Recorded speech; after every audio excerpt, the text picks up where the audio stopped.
Hey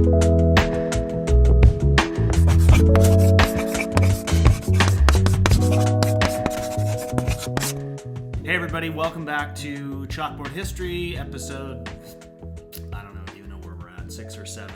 We are going to have quite a conversation today. We're going to talk about Lincoln the Tyrant, ? One of the things that, if you work in this field for any period of time, you will run across those who, they idolize Lincoln. He's perfection. He isn't all that good. He didn't do enough about slavery. He wasn't pure enough, and so forth and so on. But there is this crowd that really just despises him. Like they call him a tyrant. I've heard Lincoln compared to Hitler and Pol Pot and really sort of nonsensical stuff. So we thought that it would be good today to have a conversation about who Lincoln and his political party really were in the 1850s, because probably the one thing that I've heard, it's hundreds and hundreds and hundreds of times, is that he didn't care about slavery. That he didn't care about black people, etc., which is all just completely false on the surface. So we thought it would be good today to talk about Lincoln and the party, but really in 3 primary categories, which is his introduction to the national stage through his Peoria Speech in 1854, and then talk a little bit about something most everyone's heard of, the debates with Stephen Douglas in 1857, and then the last one, which I know I find fascinating, and a lot of people really aren't that familiar with, is his Cooper Union address in 1859. So I'm joined today by Shelia Mullican. She has worked for the trust for, goodness, now what, 5 or 6 years? 6 years, 5 years, 6 years? Long time. And we're going to talk a little bit about Lincoln. So the floor is yours. Let's talk about the Peoria Speech and the old rail splitter and the tyrant known as Abraham Lincoln. Lincoln inspires strong feeling. He permeates the culture. We have him on 2 of our most commonly used denominations of currency. He made a little cameo in the Top Gun speech. But the people that have, or the Top Gun movie, he's a little big Lincoln bobblehead as they fly by because they're on the USS Abraham Lincoln. But the people that have those really strong feelings, I think, have a very narrow understanding of who he was. And that's what we're trying to... Can I interrupt for a second? Yeah. Top Gun. Maverick. The new one? Yeah, the new one. Or the old one? No, the new one. Because I've never seen either. Yeah. In the opening sequence, there's a little flyby, and you see the little Lincoln bobblehead shaking, and it's because they're on the USS Abraham Lincoln. I got it. Okay. And the Navy was so grateful to Top Gun, for recruitment, soared after the first Top Gun, so they're letting them film there right on the USS Abraham Lincoln. All right. Anyway, so everybody feels like they know him, but the people that feel most strongly know only a narrow piece of him, and that's what we're trying to fix today. So Peoria, he bursts on the scene. Most people agree that's his the first real significant, great speech that he gives. And what he's responding to the Kansas-Nebraska Act. So that has just gone into effect. Stephen Douglas has suggested that we look at popular sovereignty as a way of deciding about slavery in the Kansas-Nebraska territory, and it's really the first time we've done that. Prior to now, Congress has always legislated what's going to go on with slavery in the territories, beginning with the Northwest Ordinance. So at the beginning of this speech, he gives a little history lesson. Starts with the founding, says when the Constitution was drawn up, we had exactly one territory where slavery didn't exist, and that was Northwest Territory. And so they create the Ordinance of 87 to say neither slavery nor involuntary servitude can ever exist in the Northwest Territory. And that's going to, eventually there will be 5 states carved out of that: Ohio, Indiana, Illinois, Wisconsin, and Michigan, right? Yeah. Michigan. Yeah, so they are taking a proactive stance immediately to say, because they've inherited a system, they're not really sure how to disentangle themselves from, and they're trying to corral it and keep it from spreading, because even though they can't figure out how to end it, they're at least trying to put some boundaries around it. They're going to legislate in the Mississippi Territory, the Louisiana Territory. There they don't get rid of it because it already exists, but they put borders around it. All right, so in this first speech, I had to actually look it up myself. So Peoria is, it's in the heart of what today we call the Midwest. It's in the heart of Illinois. It's southwest of Chicago, but north of Springfield, which many people, automatically connect as a, Lincoln place because he lived there.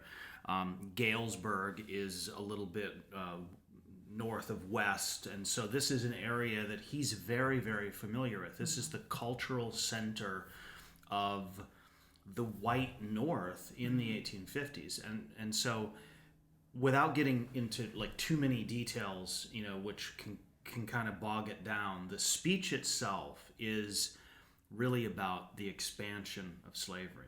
And I think that's something that, to your point, people miss. They say he didn't care about slavery, he didn't care about black people. Well, those two things are connected. Okay, and he is making a clear statement about the expansion of slavery. So he's offering a sort of vision of containment, right? A vision of containment. And the other thing, he's obviously concerned about the enslaved, but he's also concerned about the poor white guy. So he says slave states are a place for poor whites to remove from, not to remove to. And he said, look at this area that has become of the Northwest Territory. We've got these 5 states now, 5 million people living in a part of the country that never had to deal with slavery. And we can give that to Kansas and Nebraska by simply removing slavery, but we're not choosing that. We're choosing this popular sovereignty, which means they don't get this free country like we got. Okay, civics alert, the KansasNebraska Act, so that everyone knows, was a piece of legislation signed by the president, who at that time was Franklin Pierce, and it essentially overturned 30 years of compromise through the Missouri Compromise, which had limited slavery to south of a particular line. So this opens up slavery, which is why he is responding. And I think this aspect of the white population of the North, Lincoln's really one of the first people who makes an argument about the middle, what we today would call the middle class.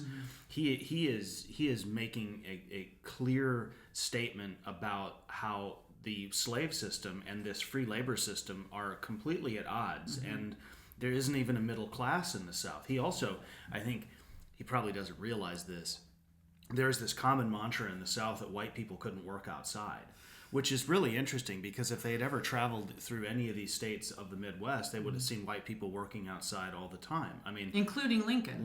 I mean, that's his story. Right, the old rail splitter, and who knows how many rails he actually split. But I mean, I think he begins to expose the problem. So where does the speech go from how he introduces it?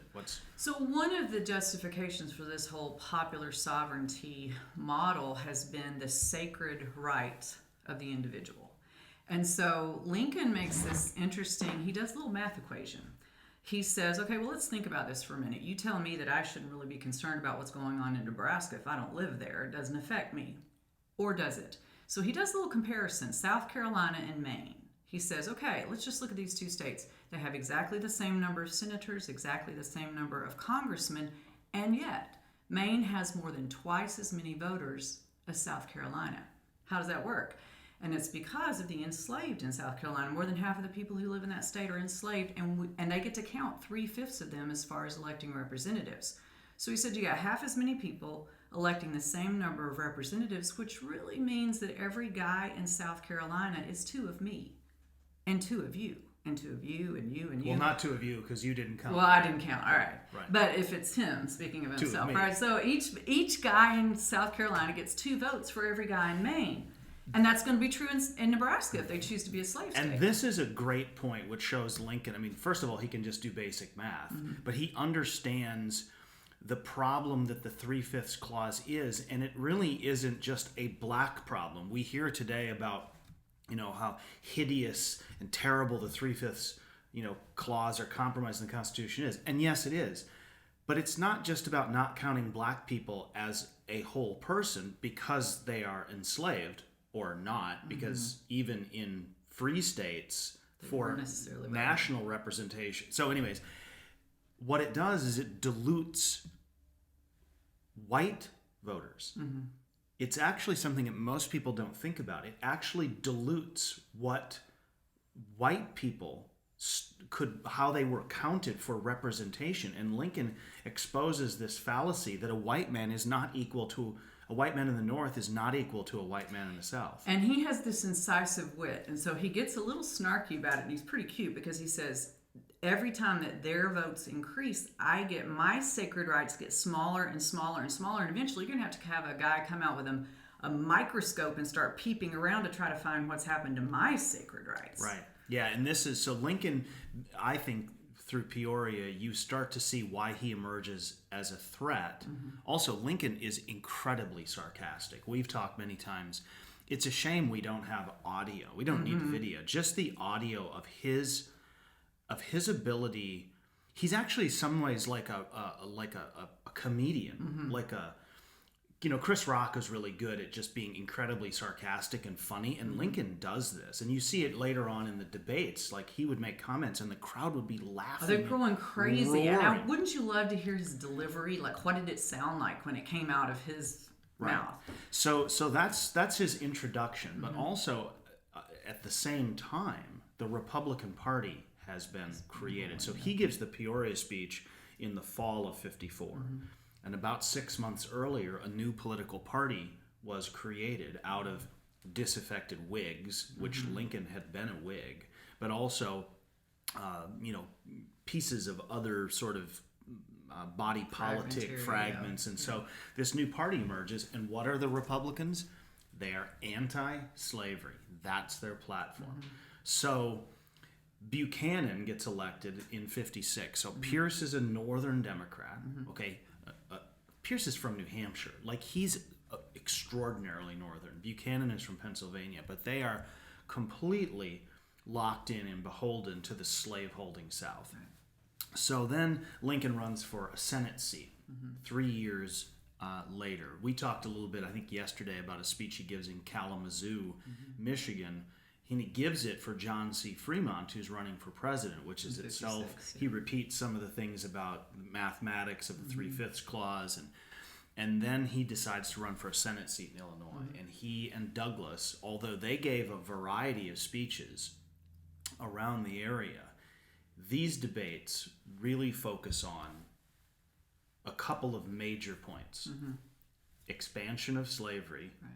But the other thing that they hit on, or that Lincoln hits on again and again, and he eventually gets Douglas backed into a corner, is they're wrangling about the Declaration of Independence. They're really wrangling about the founding of the country and what does it mean, and who is represented or intended to be represented within those words. So talk about the debates. Lincoln says, there have been, for years, you've had guys like John C. Calhoun who will say the founders said everybody was equal. They were just wrong. But within the last 3 years prior to their debates, he says there's been a whole reframing. And now we're not just saying that they were wrong. You're saying that they didn't mean what they said. You're saying that when they said all men are created equal, they really only meant all white men. So isn't that interesting? Because, Calhoun, I think most people who work in this field know who Calhoun is. Today, there are people, and they have for a number of years, people on the, let's say, the left side of today's political spectrum, they make the same argument. And I've reminded them, well, then you're just saying exactly what John C. Calhoun did, who was the secessionist. This is what Confederates were saying, and both can't be true. Right. And Lincoln is very adept at being able to have two thoughts. He understands the nuances of human beings and the nuances of politics, and that you can be an absolutist and you can just fail. So what does he do in the debates through this kind of tactic and approach that you find interesting? Well, so one thing I'm going to back up and get is part of the, at the beginning of these debates, Douglas is going to address something that Lincoln said when he accepted the Republican nomination. He gives a speech where he says, "A house divided against itself cannot stand. I do not believe this nation can endure half slave and half free. I don't expect it to fall, but I do expect it to pick one or the other. It's going to have to be in concert." Douglas attacks this. He suggests that Lincoln's trying to cause trouble and he's trying to stir up strife. And Lincoln says, when we have left slavery where it is, we've had peace. We only get in trouble when we try to take it to someplace new, Kansas, Nebraska, or the Mexican territory, that's where there's strife. And so we're not causing strife. We're trying to stay where the founders placed slavery. And a term that he uses a lot is ultimate extinction. We want to put slavery where the founders placed it, in the course of ultimate extinction. You do that by placing boundaries around it. I mean, he points to the fact that they didn't use the word slave in the Constitution, and that was on purpose because they were trying to leave a door open. They've been putting boundaries around it. And he says we as the Republican Party are in concert with what the founders did. Another thing that he says is, Douglas is inflammatory, and he tries to get people revved up because then he doesn't have to say anything of substance. And he says, if we free all these black people, amalgamation is going to be an issue, and we're going to be intermarrying, right? And Lincoln says, just because I don't want to make a slave of a black woman does not mean I necessarily want her as a wife. I've lived 50 years on the earth, and I've never had a black woman for a slave or a wife. So you're making an argument that really is illogical. And so he hits him on one issue like this after another, trying to show that what the Republicans are doing is in concert with what the founders did. I think the idea that when Douglas, essentially accuses him of causing trouble, that's exactly what Lincoln was doing. Maybe not, he didn't sit around going, how can I cause trouble? But the very fabric of his language, what he is espousing, is very problematic. Mm-hmm. And one of the things that he does with Douglas, which it's fascinating to watch, well, you have to, of course, read the words. And sometimes even as we're having this conversation, I think our attention span is like this. Mm-hmm. It's what we see on Facebook, it's what we see on Twitter, it's a photograph we see on Instagram, it's a conversation, we're flipping channels. These guys had debates, and they went on for hours. I mean, you watch a presidential debate today, and it's like, give us a 30-second answer on North Korea. I mean, that's almost impossible. And what they're doing, Lincoln and Douglas, is they're having a conversation. Mm-hmm. They're certainly talking to the crowd, mm-hmm. but they're talking to a national audience. And the fact that these conversations are unfolding mm-hmm. in the heart of Illinois, which also is Douglas's home. Right. So, these guys are duking it out, as I've said, like a couple of heavyweights in a ring, but they're talking to a bigger audience. They're talking to people who aren't even in attendance. And what Lincoln does is he keeps maneuvering Douglas about the Declaration. And he finally gets Douglas to admit that the Declaration of Independence only applies to white Europeans. Read the words. Mm-hmm. For anybody listening, your homework assignment is you figure out which of the speeches he said that, because you can follow through, because it's a process, speech mm-hmm. to speech, and he finally gets him to admit it's white Europeans, and it's really stunning. Mm-hmm. And Lincoln at that point goes for the kill, because he has gotten the Northern Democrat to admit this, mm-hmm. which is what Southern Democrats have been arguing for years. Yeah. And he inflicts a mortal wound. Mm-hmm. And that is where I think, even though Lincoln loses that election, he wins the popular vote. Right. But the way the districts are arranged, it's a little bit like the Electoral College, and he loses, but he wins. The Republican Party wins. Mm-hmm. And you see the Democrats, especially Southern Democrats, start to lose their mind mm-hmm. because they thought they would have to deal with an abolitionist. They mm-hmm. defeated, Fremont, who was much more vocal, right. Abolitionist stance than Lincoln, and that's where the debates, to me, are so incredibly fascinating. Yeah, because they both know they're speaking to a national audience, and they are both already thinking about 1860. They both are imagining themselves as presidential candidates. And you have those stenographers. I mean, they're taking notes as fast as they can. The Associated Press is brand new, and so you get those on the telegraph wires, and they're everywhere. Everybody's reading their words by the next day or two. And Lincoln is a more palatable candidate than Fremont ever was. And Frederick Douglass says something about him toward the end of his life. Last speech Lincoln gives, of course, he begins to talk about voting rights for black men. And he says, at least among the very intelligent or those who have fought for us. And Douglass says, leave it to Lincoln to take the slow road. He learned diplomacy out on the prairie splitting rails, and he always starts with the sharp end or the narrow end of the wedge first. But if he uses the wedge at all, you know the rest is coming. And they're seeing this. They're seeing a man who is pragmatic enough to take the next right step and the step after that. And so those who would say Lincoln didn't act fast enough or he didn't go hard enough, he's seen what that was like. Well, Fremont would have been that man, and they didn't want that. And I think that's a great point, because in 1854, 55, 57, 1860, you couldn't act too quickly, because the bulk of even the white North isn't really sure what direction they want this to go. You know, there's a lot of apathy. You can see it in how the crowd responds to what Douglas is saying. There's certainly lots of white people in Illinois who don't care one bit about black people. They don't care about slavery. That's why they were Democrats. You know, they were supporting basically the party that supported slavery.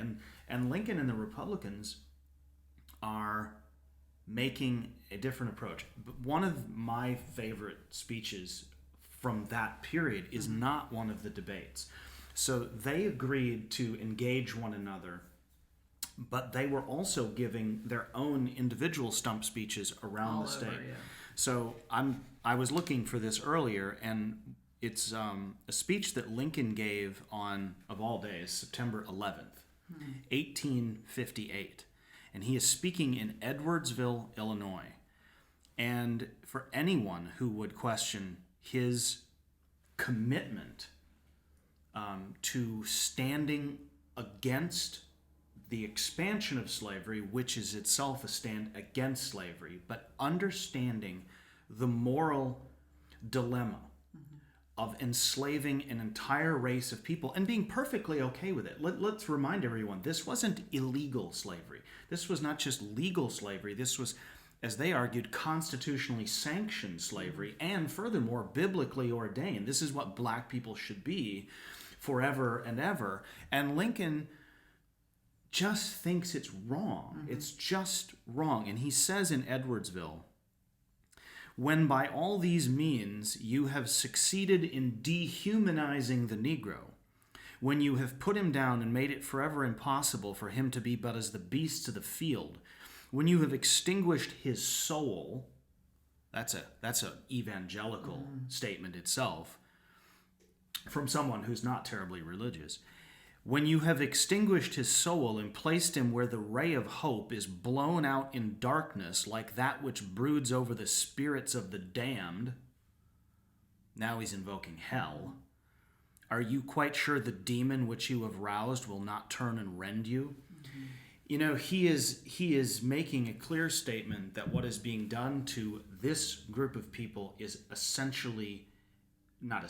it is completely wrong. And you are creating a hellish environment where if you don't watch yourself, they will turn on you and they will kill you. Which is in diametric opposition to what Jefferson Davis says, which is, we brought the Negro here and gave them the light of Christianity. Right. So he's saying they're better off in this situation, and Lincoln's saying, And today I know some who are talking, they in fact, one I know very well, talking about the ill effects of Christian nationalism. Davis is knee-deep in the good book, but only the pieces that he wants. Lincoln isn't making even an argument about the Bible or Scripture. Lincoln is just simply saying there's a right, there's a wrong, and this is wrong. What is being done when you talk about dehumanizing, when you talk about extinguishing their soul, that right there is a direct statement of the humanity of this race. So Douglas goes off to be a U.S. Senator. You reminded me, these two guys end up running against one another for president in 1860. But before that, and just before Lincoln gets the big nod from the party, he goes to the Cooper Union in New York, and he gives a speech to really, it's a friendly crowd. It's a friendly crowd, but boy, it's a far cry from the folks he's been speaking to in Illinois. Because this is a very sophisticated, well-educated audience. And he's going to reframe his approach a little, not what he says. These are the Republican leaders. Yes. These are some of what we might call big donors today. These are the people who want to hear what the tall lawyer from Illinois has to say. So we've only got a few minutes, so let's condense the Cooper Union address to what's his main thrust. He revisits some of the topics he talked about in Peoria, but he goes into deeper detail. He's done a great deal of research about those guys that passed the Constitution. He said that 39 men that framed the Constitution, did they take action on this whole idea of expansion? And he ultimately discovers 23 of them had to address some sort of legislation about slavery in the territories. Of those 23, 21 affirmed that Congress could make that. So that's one of the points he's making. He says, look at Washington, for example. He passed that same legislation. He sends a letter to the Marquis de Lafayette saying he envisions a world where slavery doesn't exist. And he says, we're stuck with it where it exists today. It's up to the states to end it. Let me just interject a mathematical equation. Okay. 39. He comes up with 23, and 21 make a clear statement. That's a majority. That's a majority. And even the two that don't act on it, we don't know whether they disagreed with the legislation itself or they're But 21 out of 39 is 21 to 18. That's a majority. Right. That's a straight majority. The other thing is he says those who are arguing that the Congress can't control it point to two of the amendments. They're not even the Constitution itself. It's the amendments. The 5th that guarantees property, the 10th that says the state controls whatever the federal government hasn't legislated. And he said those amendments were passed by the same Congress that passed the Northwest Ordinance. So you want consistency? Here's consistency. And what you're asking for is completely inconsistent, and governing yourself, that's self-government. But when you govern somebody else, that's despotism. That's like the divine right of kings. We left that. And now that's what you're asking for.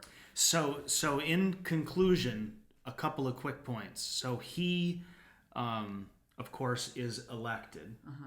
And he makes a point in his first inaugural where he addresses the issue of despotism. And he said that, the minority must be protected from the majority. However, minority rule is inadmissible. And he makes a majority conclusion about the expansion of slavery. He has won the election. And he talks about minority rule flies to despotism. It's inadmissible.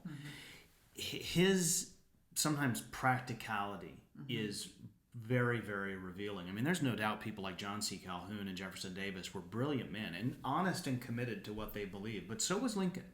And I think that's the thing that has always puzzled me, is the people who will sling arrows at him and say things about him and about his stance and about what his party felt. To say Lincoln didn't care about slavery is really just an insult to the entire Republican Party, because they were an anti-slavery party. Last thing, Corwin Amendment. This is a little treat for those of you who are into this sort of stuff. So people will talk about, well, Lincoln supported the Corwin Amendment. Well, the Corwin Amendment was an amendment that never took effect because there weren't enough states to ratify it, but it would have protected slavery where it existed. And people will say, well, you see, Lincoln didn't care about slavery because he would have supported the Corwin Amendment. Well, here's a news flash for you. Do some mathematics. There was no way that you were going to get the 3/4 of the states left in the Union to ratify that amendment. Okay? So Lincoln saying that he supported it, he knew it would fail, so he's doing what a politician does. But there's one other thing. You know who knew the Corwin Amendment was a bunch of rubbish? Jefferson Davis. And Jefferson Davis said that the Corwin Amendment was irrelevant. By the way, Corwin's from Ohio. Jeff Davis said that the Corwin Amendment was irrelevant, and why? Because it doesn't address the territories. It doesn't address It's really redundant, because all it says is the federal government can't end it, but it's always been ended by states anyway, so that doesn't change it. It doesn't address the expansion of slavery and whether Congress has the authority, which Lincoln admitted the Constitution doesn't expressly say so, but there is a history. 75 years of Congress legislating on this very thing, which from a legal perspective is called precedent. Okay? And he's a lawyer first and a politician second. And, the other side just didn't think that was so. And they were so committed to protect slavery and ultimately to expand it. By the time Lincoln was inaugurated, 7 states had tried to break away. So that is, I think, where we should probably end it. We have a couple of other interesting episodes I think we're going to do. One of them actually is about the founders and people like Jefferson and what they thought on the issue, not only of race, but of slavery and what the future might hold. And this is the future, of course, that people like Lincoln live in. So thanks for listening. Stay subscribe, like, watch, spread it around. This has been, we've gotten a lot of great commentary. And so I think it's working. We wanted to give this a spin. We've got probably another 4 or 5 or 6 episodes, but thanks for watching. Thanks for listening.